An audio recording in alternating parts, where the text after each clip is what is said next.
은혜 받으실 말씀 마태복음 18장입니다. 마태복음 18장 15절부터 20절까지를 보도록 하겠습니다. 오늘 이제 18장 지난주 이어서 이제 오늘도 18장입니다. 지난주에 마태복음 18장 문을 열면서 제가 어떤 말씀을 드렸냐면 마태복음 18장 말씀은 예수님의 공동체 강화다 이런 말씀을 드렸어요. 그렇죠? 그러니까 예수님께서 공동체 생활을 어떻게 해야 되는지, 우리가 교회를 믿음 생활을 어떻게 해야 되고 교회를 어떻게 세우고 지켜가야 되는가를 이제 설명하고 있는 내용이 이제 18장에 담겨 있다라는 말씀을 드렸습니다. 그래서 지난주에는 하나님 나라의 영웅은 어떤 사람인가를 살펴봤어요. 그렇죠? 교회에서 가장 큰 자는 누굴까? 세상은 세상 나름대로 큰 자가 있죠. 기준이 있어요. 근데 교회는 달라요. 하나님의 기준이 있습니다. 교회에서 누가 큰 자인가라는 것을 지난주에 이제 한 3가지 정도로 정리를 했어요. 어떤 사람이었습니까? 세상에서 무시당하고 인정받지 못하는 소위 작은 사람들이죠. 그런 분들을 귀하게 여길 줄 알고 그 영혼을 받아줄 줄 알고 또 구체적으로 그 영혼을 섬길 수 있는 사람, 그 겸손이 있는 사람, 그분이 하나님 나라에서는 큰 자라고 그랬어요. 그렇죠? 그러니까 기독교 영성은요, 여러분 신비주의를 추구하지 마십시오. 성령 충만한 사람은 저기 산속에 기도원에 들어가서 홀리보이스로 기도하는 사람이 아니고 그게 끝이 아니에요. 내 삶의 현실 속에서, 그죠? 현실에 뿌리 박은 영성이에요. 기독교 영성은 세상에서 빛이 되는 것입니다. 세상에서 소금으로 사는 거예요. 그죠? 그래서 지난주에 그런 본문을 봤잖아요. 마태복음 25장 마지막 때는 하나님께서 심판을 뭘로 하시냐면요, 우리 종교 생활로 하는 게 아니고 우리의 평소의 삶을 따라서 하신다고 그랬어요. 그렇죠? 우리 주변의 작은 자, 그 사람이 굶주릴 때 그 사람을 먹여 주었는가? 그 사람을 입혀 주었는가? 목마를 때 그 사람을 마시게 했는가? 그 사람이 억울함을 당하고 옥살이 할 때 그 옥고를 같이 치루어 주고 마음을 함께 나누어 주었는가? 이 사람이 의인이라는 거예요. 이 사람이 하나님 나라 큰 사람이라고 주님께서 말씀하시지 않습니까? 이게 첫 번째예요. 작은 자를 소중히 여길 줄 알고 그분을 실제로 돕고 섬길 수 있는 사람. 그렇죠? 두 번째는 내 죄성 때문에, 그럼에도 불구하고 우린 다 죄인이잖아요. 그래서 내 죄성 때문에 혹시라도 그 작은 자가 실족하거나 낙심하지 않도록 내 죄성을 잘 관리해 나갈 줄 아는 사람이라고 그랬죠. 이게 두 번째였어요. 그렇죠? 그리고 세 번째는 결국 그 사람을 성숙으로 이끌어낼 수 있는 사람, 그 사람을 도와서 성숙으로 이끌어 줄 수 있는 사람, 이 사람이 진짜 하나님 나라 영웅이고요. 천국에서는 이 사람이 큰 사람이고요. 그렇죠? 그런 말씀을 지난주에 나누었습니다. 바라기는 저와 여러분 모두가 세상의 기준이 아니고 하나님 나라 가치를 따라서 천국에서 큰 사람으로 그렇게 이 땅에서 살기를 주님의 이름으로 축원합니다. 그 말씀을 하시고 나서 이제 오늘 본문에 와서는요, 이제 교회 생활에서 아주 중요한 2가지 문제를 말씀하십니다. 첫째는 교회에서 죄 문제가 생겼을 때, 누군가가 죄를 지을 수 있잖아요. 그때 그 죄 문제를 또 그 사람을 어떻게 다루어야 되는지에 대한 교회 치리 문제를 다루고 있습니다. 치리 문제. 그리고 이따 이제 오후 시간에 보겠지만 오늘 읽은 본문 다음부터 이제 18장 마지막 부분까지는요, 우리 공동체 안에서 서로 관계가 있잖아요. 그 가운데 잘못할 수도 있고 실수할 수도 있는데 그때 어떻게 용서해야 될 것인가? 이제 용서의 문제를 다루고 있어요. 이런 2가지 다 쉬운 문제가 아닙니다. 쉬운 문제가 아니에요. 그래서 오늘은 이 본문을 중심으로 해서 오전 시간에는 치리 문제를 좀 집중적으로 좀 묵상해 보고요. 오후 시간에는 용서의 문제에 대해서 우리가 조금 더 깊이 있게 묵상하는 시간을 갖도록 하겠습니다. 이 시간은 이제 치리 문제인데요. 교회 안에 죄가 생겼을 때 그 죄를 어떻게 다루어야 되는가? 그 죄 문제를 어떻게 정리해야 되는가? 이런 교회마다 다 상황이 다르겠죠. 사안마다 또 상황이 다 다르겠지만 그럼에도 불구하고 우리가 기준으로 잡을 수 있는 어떤 성경적인 원리가 있을 텐데 그 원리를 주님이 말씀하시는 거예요. 그래서 오늘 본문 안에서 몇 가지 원리를 가지고, 그렇죠?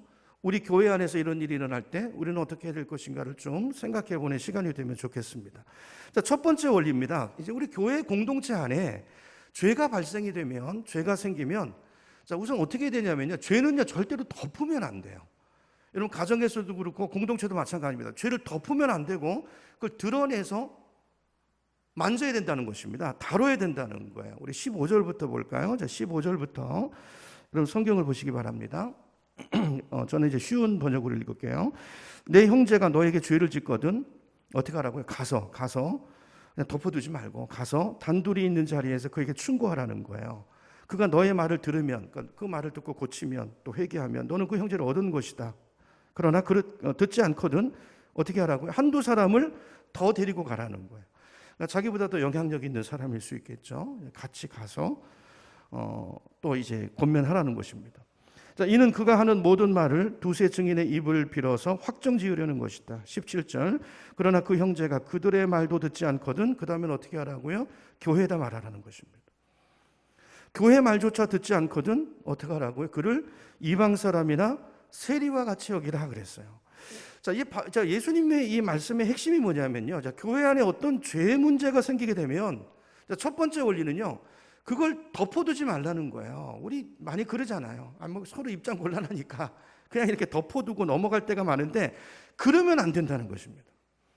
왜 안 되는가를 설명할 거예요. 안 된다는, 반드시 다뤄야 된다는 것입니다. 자, 그런데 다뤄야 되는데 다루는 단계를 말씀하세요. 자, 우선은 누구만 가라고요? 그 사람의 죄를 아는, 공동체가 다 알지 않잖아요. 그러니까 내가 그 사람을 알아요. 이런 죄를 지었어요. 그러면 그 죄를 아는 당사자만 가서 그 사람과 조용히 이야기하라는 거예요. 권면하라는 것입니다. 근데 안 들으면 어떻게 하라고요? 그때는 두세 사람과 함께 가서 다시 얘기하고, 그래도 안 들으면 또 교회가 함께 가고 이렇게 하라는 거예요. 세 번만 하라는 게 아니라 계속 이 과정이 있어야 된다는 것입니다. 자, 이 말씀을 예수님 왜 하실까요? 왜 이렇게 해야 되는 것이죠? 교회 안에서? 왜 그러냐면요. 죄라는 것은 그냥 간단하게 볼 문제가 아니기 때문에요. 이런 죄가 뭐죠? 죄는 드러나는 증상이에요. 우리는 그걸 이제 죄라고 얘기하잖아요. 그건 하나의 증상입니다. 근데 어떤 증상이 드러나면 그 뒤에는요, 속에는 반드시 숨어 있는 실체가 있어요. 실체가 뭐죠? 악한 영이에요, 악한 영. 이게 뭐와 같으냐면 이런 거예요. 요즘 우리 코로나 시대에 살잖아요. 코로나에 걸리면, 확진이 되면 증상이 있죠. 증상. 감기에 걸리면 증상이 있어요. 기침이 나고 콧물이 나고 열이 납니다. 근데 이 증상이 왜 나타나는 거죠? 그 속에 바이러스가 들어온 거예요. 바이러스가. 여러분, 마귀는 바이러스와 똑같습니다. 사람을 매개체로 해서 마귀가 옮겨 다녀요. 귀신들이요. 여러분, 근데 이 귀신이 우리 눈에 보입니까? 안 보입니까? 보여요? 안 보여요? 안 보이죠. 바이러스가 눈에 안 보이는 것처럼 귀신은 우리 눈에 보이지 않습니다. 근데 귀신이 역사하는 걸 어떻게 알아요? 증상을 보고 안다는 거예요. 증상. 콧물이 나고 기침이 나고 가래가 끓고, 그럼 이게 감기인지 또 뭐 코로나일 수도 있고, 요즘은 검사를 해보잖아요. 그걸 알고 검사하고 그 문제를 다뤄야 되는 거예요. 그냥 놔두면 심각해집니다. 확산이 되잖아요. 그렇죠? 그래서 어떻게 다루죠? 먼저 그 사람을 격리시키고, 우리 그동안 겪어왔잖아요. 격리시키고 거리두기 하고, 그렇죠? 왜요? 공동체를 지키기 위해서. 여러분, 똑같아요. 자, 이거는 이렇게 하는데 왜 영적인 죄는 우리가 이런 민감성이 없을까요? 그래서 오늘 많은 교회들이 무너지는 거예요. 사실은 교회 기능을 하지 못합니다. 교회가 죄에 오염돼 있어요. 전부 다. 여러분, 눈에 보이는 코로나만이 문제가 아니라, 그거 두려워하기 전에 여러분, 이 죄의 영향력을 여러분 더 무서워하셔야 돼요. 지금 영혼이 죽어가고 있습니다. 교회 안에 영혼이 다 죽어가고 있어요. 근데 다시 말씀드려서, 우리 안에 어떤 증상이 나타났다는 것은, 교회에서 어떻게 봐야 되죠? 지금 뭐가 들어왔다는 거예요? 공동체 안에 마귀라는 바이러스가 들어와서 역사하고 있다는 거예요. 그 증상이 나타난 거예요. 조치해야 됩니까? 안 해야 됩니까? 해야 되죠. 그때 조치가 없으면 거리두기를 하고 격리를 하고 이러는 것처럼, 그죠? 그렇게 하지 않으면 죄가 공동체 전체를 먹어버린다는 거예요. 감염시켜버린다는 것입니다. 그래서 죄를 다뤄야 되는 거예요. 예수님 그 말씀하시는 거예요. 이제 공동체를, 교회를 세워나가실 거잖아요. 교회를 어떻게 지켜야 되는지. 교회는 거룩이 생명이에요. 죄라는 바이러스가 들어오면 교회는 무너지게 되는데, 거룩이 능력이고 거룩이 생명이야 교회를 지켜야 돼. 이 말씀을 하시는 거예요. 어떻게 지켜야 되는가? 여러분, 죄는 초기에 잘 다뤄야지 그냥 덮어두면요, 나중에 감당할 수 없는 상황이 옵니다. 자, 로마서를 볼 텐데요. 자, 로마서를 보면 죄의 무서운 결과, 또 그 전염성을 보여주는 성경 구절이 로마서에 뭐 많이 나오는데요. 바울 서신에 특별히 많이 나오는데, 5장 12절을 봅니다. 여러분 스크린 보세요. 자, 그러므로 한 사람으로 말미암아 죄가 세상에 들어왔대요. 여기 한 사람은 누구죠? 한 사람, 바울이 누굴 얘기하는 것입니까? 아담이에요, 하와예요? 누구요? 아담을 말하는 거죠. 여기 한 사람은 아담이에요. 아담으로 죄가 들어왔다는 거예요. 근데 여러분 성경을 보시면 창세기를 보면 죄를 처음 지은 사람은 누굽니까? 하와죠. 하와가 지었는데 왜 성경은 아담으로 인해서 하와로 인해서 들어왔다고 말해야 맞지 왜 아담으로 인해서 죄가 들어왔다고 말하는 것일까요? 왜냐면요 이걸 죄를 다뤄야 될 책임을 말하는 거예요. 아담과 하와도 공동체입니다. 우리 교회가 공동체인 것처럼 여러분 가정이 공동체고 교회가 공동체예요. 근데 그 가정이라는 공동체 안에 그 죄를 다뤄야 될 책임을 하나님께서 누구에게 부여하셨냐 하면 하와가 아니고 아담에게 부여하셨어요. 자, 그래 하와를 통해서 죄가 들어왔죠. 자, 그러면 그 죄를 다뤄야 될 책임이 누구에게 있어요? 아담에게 있어요. 선악과를 따먹지 말라. 누구에게 말씀하셨습니까? 하와가 아니고 아담에게 말씀하셨어요. 자, 그러면 아담이 죄를 그때 잘 다뤘다면 인류 역사가 달라졌을 거예요. 하와가 죄를 지었을 때 당신 선악과 왜 따먹었어? 그 하나님 말씀이 아니라고 그랬잖아. 그걸 야단치고 죄를 끊고 그래야 되는데 아담이 어떻게 했죠? 하와가 권하니까 은근히 핑계대면서 자기도 먹어버렸어요. 죄를 다루지 못했습니다. 그래서 성경은 죄가 세상에 들어왔는데 그 한 사람을 아담이라고 말하는 거예요. 죄를 다뤄야 될 책임, 그 죄를 차단해야 될 책임을 아담이 감당하지 못했기 때문에 결국은 아담으로 인해서 죄가 세상에 들어왔고 그 들어온 죄로 인해서 우리에게 사망이 왔다는 것입니다. 창세기를 읽어보시면요. 그 결과로 인해서 부부 사이가 엉망이 되죠. 가정이 엉망이 되죠. 그래서 그 자식 때 가인이 동생 아벨을 쳐 죽이잖아요. 후손들에게 죄가 다 들어갑니다. 그래서 아담 한 사람으로 인해서 죄가 이 땅에 들어오고 모든 사람이 죄를 짓게 되고 사망이 모든 사람에게 이르렀느니라. 뭘 말하는 것입니까? 공동체가 죄를 어떻게 다루어야 되는가를 말하는 거예요. 아담이 여기서 실패한 거예요. 예수님은 둘째 아담으로 오셨어요. 그래서 이 죄를 바르게 다루시고 그 다음에 그 죄를 우리에게 바르게 다룰 것을 권면하고 계십니다. 여러분 교회는 어떤 곳인지 아셔야 돼요. 교회는요 세상 조직이 아닙니다. 직장이 아니에요. 하나님이 다시 시작하신 하나님의 나라예요. 어떻게 다시 시작하셨죠? 이 교회가 있기 위해서 아들을 십자가에 내주셨어요. 아들의 핏값을 지불하고 다시 시작하는 교회는 새 에덴입니다. 새 에덴. 이 새 에덴에 저와 여러분이 아담처럼 죄를 허용하는 사람이 되면 안 된다는 거예요. 교회는 거룩의 생명이에요. 죄를 지켜야 된다는 거예요. 그 사람을 미워하고 몰아내라는 뜻이 아니라 그 사람을 위해서라도 죄를 지키고 공동체를 위해서 죄를 지켜야 된다는 거예요. 하나님의 거룩을 지켜내야 되는 것이 이게 교회의 가장 중요한 사명인 것입니다. 그러므로 교회 안에 어떤 죄가 발견됐을 때 입장 곤란하다고 쉬쉬하고 덮고 그러면 큰일 나는 거예요. 여러분 덮어진 것은 지금 우리 눈에 안 보이는 것이 당장 편할지 모르죠. 우리 덮고 살죠. 여러분 내 죄도 상처도 덮고 사시죠. 그거 자꾸 올라오면 나 힘들게 하니까. 근데 그건 문제 해결이 아니에요. 그걸 놔두면 곪습니다. 그게 내 인생의 고비마다 발목을 잡아요. 여러분 치료하셔야 돼요. 과거의 상처들 다 치료하셔야 됩니다. 예수 믿는 건 덮고 사는 게 아니에요. 주님의 빛 앞에 내어놓고 치료받으시는 것입니다. 그리스도 안에서 새 사람으로 사는 것입니다. 이런 덮어진 거 문제가 해결된 거 아니에요. 그 속에 마귀의 역사가 있어요. 우리 눈에 보이지 않을 뿐이에요. 사단은 지금 숨을 죽이고 있지만 덮어놓은 상태면 그 속에서 세력을 키웁니다. 때를 보고 있어요. 어느 순간이 되면 마귀는 반드시 본색을 드러냅니다. 공동체를 무너뜨려요. 잡아먹어요. 지도자가 중요한 것입니다.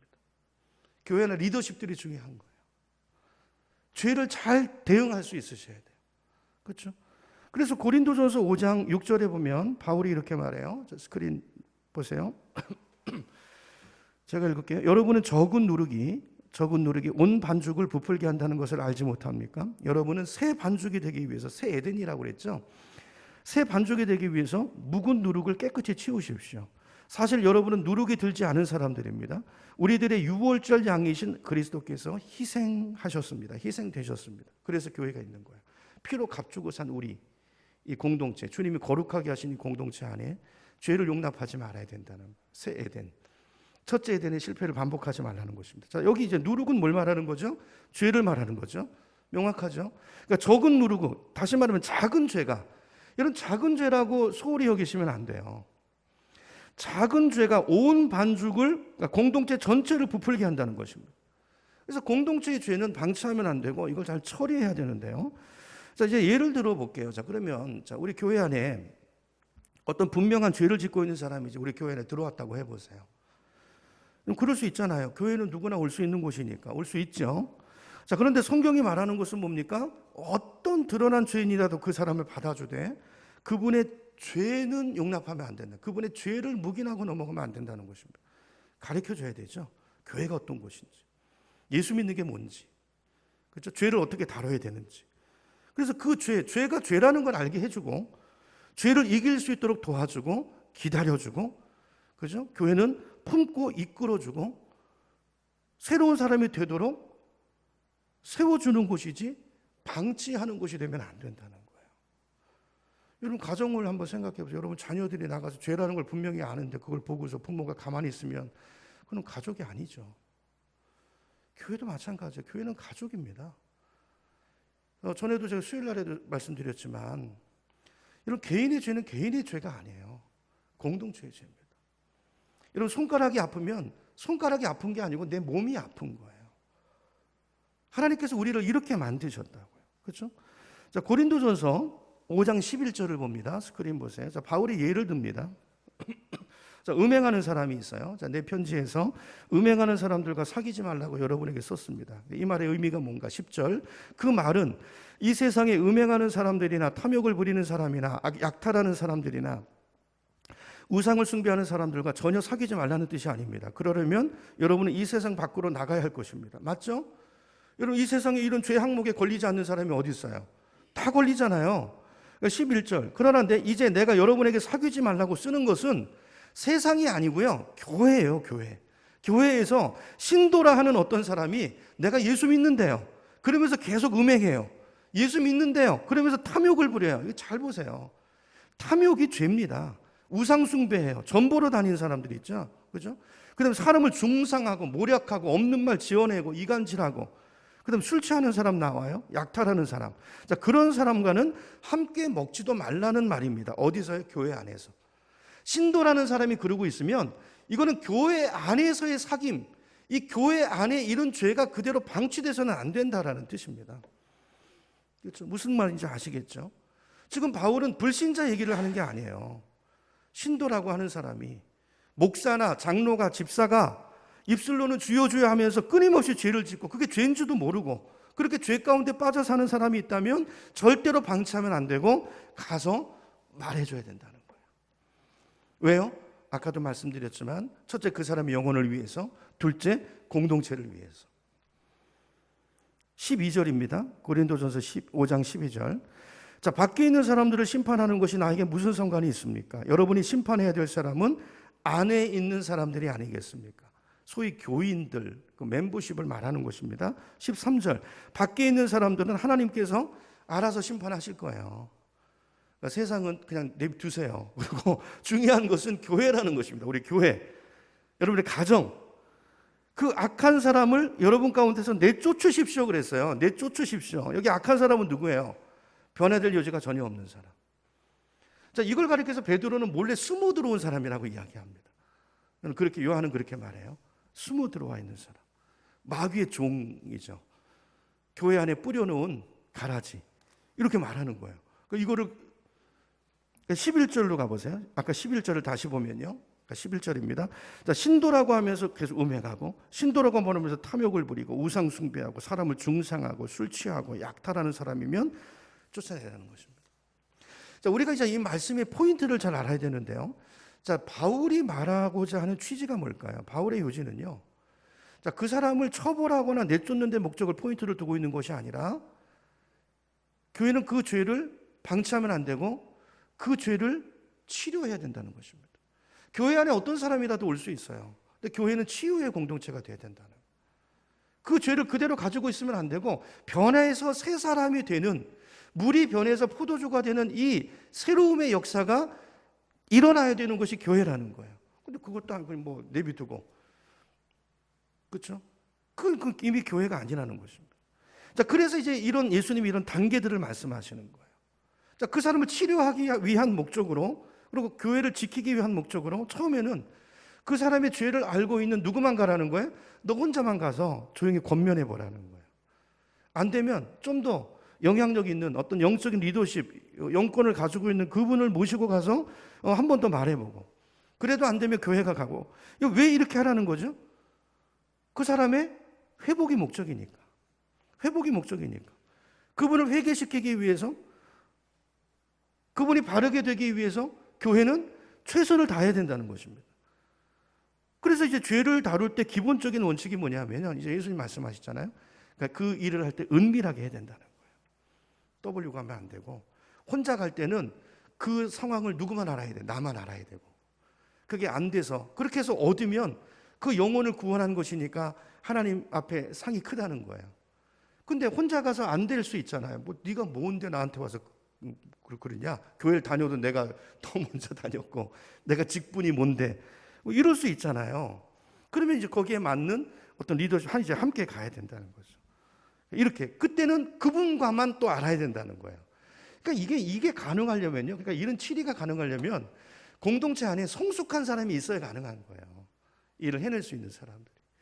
우리 교회 안에 그런 제자들이 많아지기를 축원합니다. 그렇죠? 그러지 않고 이게 막 공개돼 버리면요, 그 사람이 수치감이 생기고 반감이 생기기 때문에 회복이 거의 불가능해져요. 피차 간에 상처만 남는 것입니다.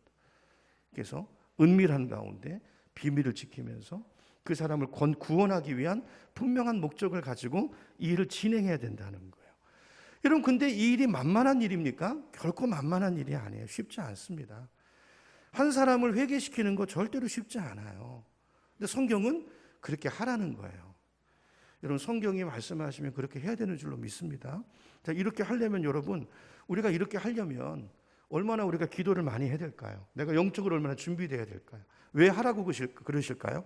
이런 것들을 순종하는 것을 통해서 그 사람이 성장하고 교회가 성장하는 거예요. 근데 안 하고 가만히 있잖아요. 그럼 그 사람은 성장이 없어요. 순종하는 사람만 하나님을 경험합니다. 그 요한복음 2장에 가나 혼인잔치의 기적, 물이 포도주로 변하는 기적을 누구만 알았다고 돼 있어요. 물 떠다 준 하인들만 알았대요. 그러니까 순종한 사람만 그 하나님의 역사를 경험하고 하나님을 알아가고 그 안에서 성장해 가는 거예요. 여러분, 저와 여러분이 어렵다고 안 하고 그러면 안 되고요.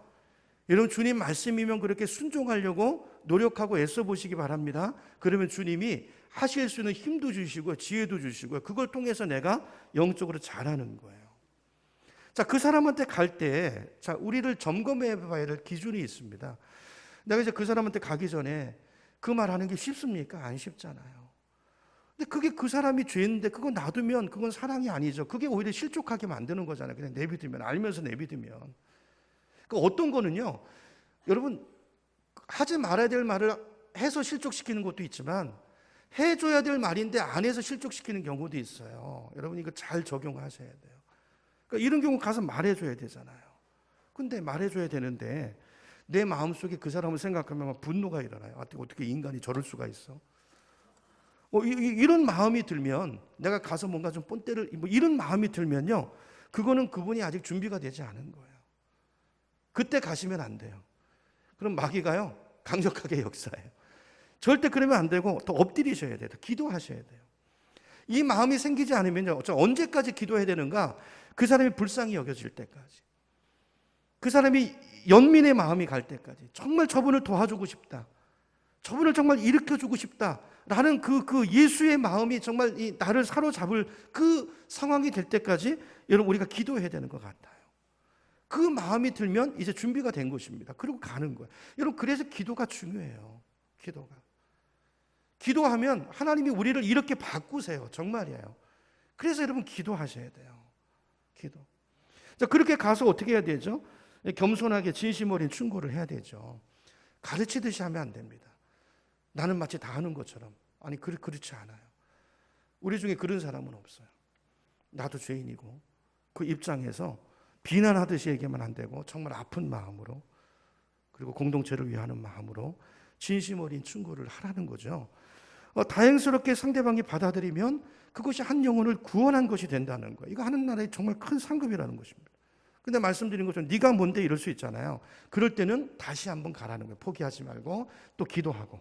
이제는 자, 혼자 안 됐잖아요. 그러니까 누군가와 같이 기도하고 같이 가라는 것입니다. 그렇죠? 이 말의 의미가 뭘까요?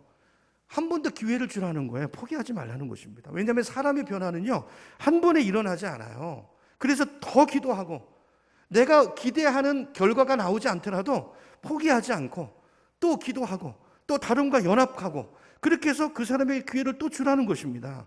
왜 이렇게 해야 되는 거죠? 우리를 구원하신 하나님이 이런 하나님이시니까. 이런 하나님의 사랑 때문에 내가 구원받아서 여기 있잖아요. 그러니까 우리는 사랑의 빚진 자예요. 그러니까 누군가를 향해서 이제는 그런 사람이 되보라는 거예요. 여러분, 사람은 섬기면서 자라는 것입니다. 섬기면서 자라는 거예요.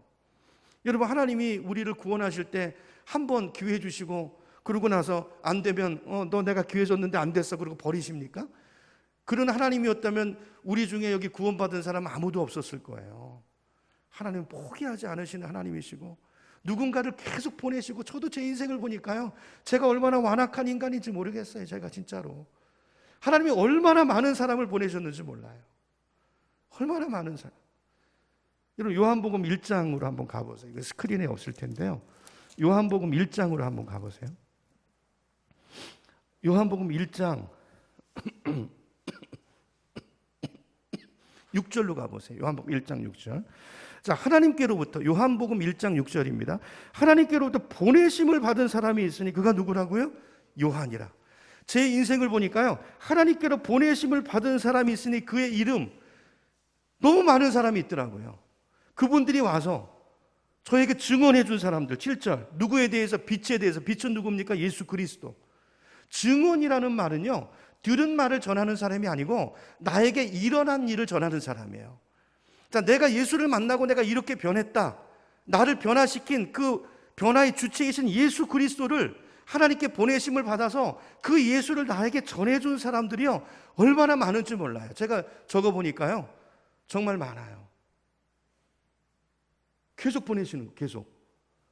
하나님이 이 사랑이에요. 이 포기하지 않는 이 사랑으로 오늘 제가 여기 있는 거예요. 교회가 이렇게 해야 된다는 것입니다. 어떤 영혼을 향해서 우리에게 이 마음이 있어야 된다는 것입니다. 민수기 14장 18절을 보니까요, 스크린 보여주세요. 민수기 14장 18절을 보니까 제가 읽어봅니다. 나 주는 노하기를 더디하고 사랑이 넘치어서 죄와 허물을 어떻게 한다고요?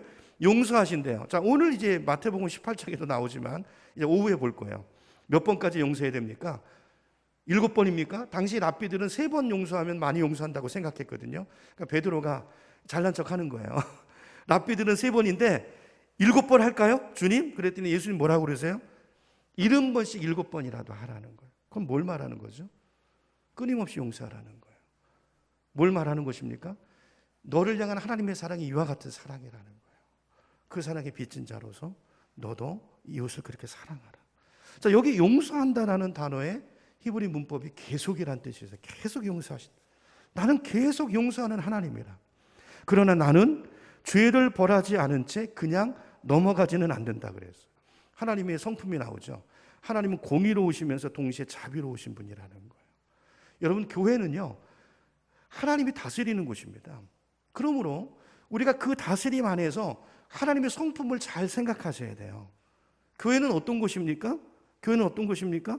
이 하나님의 공의와 사랑의 절묘한 조화를 이루는 곳이에요. 죄는 덮지 않되, 죄는 처리해야 되되, 어떤 정신으로요? 사랑의 정신으로 영혼을 고치고 치료하는 것. 여러분, 그곳이 교회인 줄로 믿으시기 바랍니다.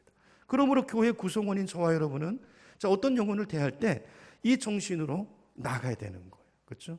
내가 먼저 찾아가고 그 영혼을 사랑하는 마음으로, 그러기 위해서 기도하고 예수의 마음이 부어질 때까지 기도하고 그 마음으로 가서 권면하고, 안 되면 다른 사람과 함께 또 함께 기도하고 가고 또 한 번 가고, 그래도 안 되면 또 한 번 가고, 그러면서 비밀을 지켜가야 된다는 거예요. 나 혼자 갈 땐 나 혼자만 알고, 둘이 갈 땐 둘만 알고, 셋이 갈 땐 셋이 알고, 그러면서 그 영혼을 위해서 무릎 꿇고 섬기고 기도할 때 하나님이 역사하신다는 거예요. 그게 오늘 마태복음 18장 다시 본문으로 가보세요. 18장 18절 말씀입니다. 그렇죠?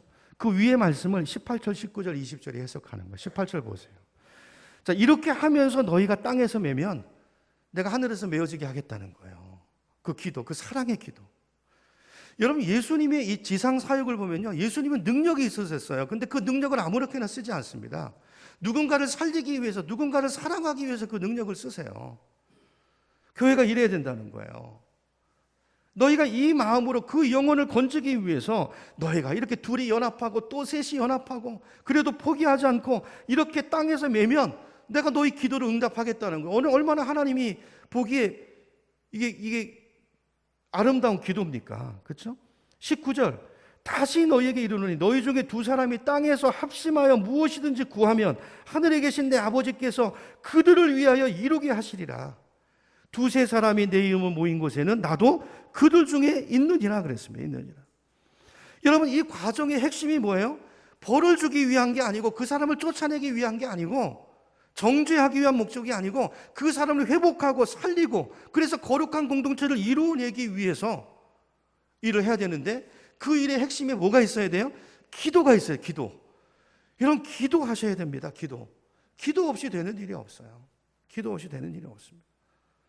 그래서 이 기도 얘기를 하시는 거예요. 이걸 문맥 속에서 보셔야 돼요. 문맥 속에서. 문맥 다시 보세요. 17절에 보니까 이방인과 세리와 같이 여기라. 그러면서 18절에 기도를 얘기하세요. 기도를 얘기하세요. 어떤 사람이 죄를 지었을 때 공동체가 함께 아픔을 느끼면서 같이 기도하고 그러는 가운데 주님의 마음을 가지고 찾아가고 또 권면하고 그렇게 노력했다면 그런 과정 속에서 너희가 치리하는 일이라면 너희가 묶으면 하늘에서 묶일 거라는 거예요. 교회에게 주시는 약속이죠. 약속. 내가 역사하겠다는 거예요. 내가 너희와 함께 있어 주겠다는 거예요. 하나님의 약속이에요. 저 여러분이 이렇게 순종하고 이렇게 교회를 세워나갈 수 있는 우리가 되기를 축복합니다. 자, 고린도전서 12장 26절을 보니까 자, 스크린 보세요. 한 지체가 고통을 당하면 모든 지체가 함께 고통을 당합니다. 한 지체가 영광을 받으면 모든 지체가 함께 기뻐합니다. 여러분은 그리스도의 몸이요 따로따로는 지체들입니다. 아까 말씀드렸죠. 공동체 안에서 개인의 죄는 개인의 죄로 끝나지 않습니다. 하나님께서 공동체의 죄로 보십니다. 같이 아파하는 것이 맞다는 거예요. 절대로 우리 안에 죄를 방치하지 않을 수 있는 저와 여러분 되기를 바라고 오늘 이 예수님의 말씀의 의지, 진의를 우리가 잘 이해하고 그렇죠? 영혼을 그렇게 세워가고 공동체를 그렇게 거룩하게 지켜갈 수 있는 그래서 아까 찬양한 것처럼 아름다운 하모니 주님의 노래가 돼서 이 세상을 비칠 수 있는 여러분의 가정도 그렇게 지키시고 교회도 이렇게 지키실 수 있는 그렇게 하나님의 영광을 드러낼 수 있는 우리 모두가 되기를 주님의 이름으로 축원합니다.